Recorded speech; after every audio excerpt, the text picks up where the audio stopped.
Every World Cup cycle begins with the exact same debates. Fans and analysts look straight to the historic South American giants, weighing whether defending champions like Argentina can maintain their grip on the sport. Or they look to the European powerhouses, calculating exactly how teams like France will use their physical and athletic depth to navigate the bracket. But what if the biggest shock in modern sports history is quietly taking shape? What if the United States actually wins? For decades, American men's soccer was treated as an afterthought on the global stage. It was widely seen as a program unable to compete with the technical giants of the game.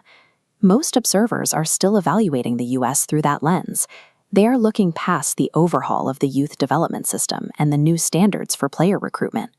The 2026 tournament represents the convergence of 20 years of facility building and a unique home field advantage. It's a calculated, statistical shift that moves the U.S. from a hopeful outsider to a tactical threat. 20 years ago, the United States suffered from a talent vacuum. The country's top-tier athletes were consistently funneled into basketball or football, leaving soccer starved of elite domestic prospects. Then, the foundation was rebuilt. Major League Soccer expanded into new markets, while youth academies overhauled their scouting and coaching methods. The strategy shifted. The system stopped praying for one superstar to emerge and carry the roster. Instead, it was designed to produce a deep, reliable pool of professionals. The result is a newly arrived golden generation. Players like Christian Pulisic are operating as the tip of the spear, fully integrated into the highest tiers of European club football. This roster now competes under high-pressure Champions League conditions every single week. This consistent exposure helps erase the historic gap in big-game experience that once plagued the national team. For the first time, the United States arrives at a World Cup with a squad forged in the same clubs and environments as their opponents. Talent alone doesn't win international tournaments.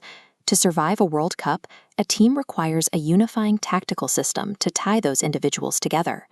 Mauricio Pochettino brings a pedigree built at the highest levels of European football, providing the tactical command the men's team has been seeking. His managerial identity relies on relentless pressing and fast transitions, the exact type of structured, high-intensity play that is often rewarded in knockout tournament football. The U.S. integrates high-performance analytics. By tracking performance metrics, the team optimizes recovery and substitutions. In a single match, these improvements are hard to see, but over a 7-game tournament, these edges keep a roster fresher than opponents relying on intuition. When a squad experienced in European play combines elite coaching with targeted analytics, they gain the specific edges needed to survive a high-pressure knockout bracket. Then there are the variables unique to 2026. For the first time ever, the World Cup expands to 48 teams, totaling 104 matches. Adding an extra knockout round punishes talk-heavy rosters relying on their starting 11. Instead, it rewards squad depth, a resource the United States has finally developed. The logistical advantages of playing at home are significant. The American players sleep in familiar environments, bypassing the exhausting long-distance travel that drains foreign squads. They will play every match backed by millions of domestic supporters, turning local stadiums into environments that sustain home energy while pressuring the opposition. The combination of the deepest squad in national history, a format that demands rotation, and a travel schedule that protects player stamina, creates a distinct path to the later rounds. We have to be realistic. The traditional footballing giants are still the standard, and they are fully capable of controlling any match they play. Tournament football is unforgiving.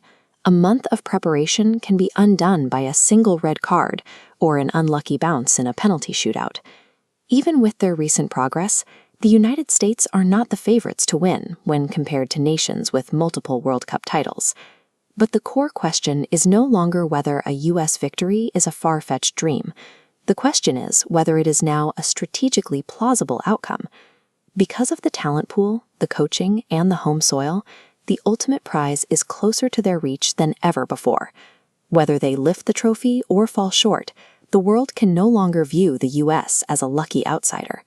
They have built a program that demands to be treated as a permanent competitor.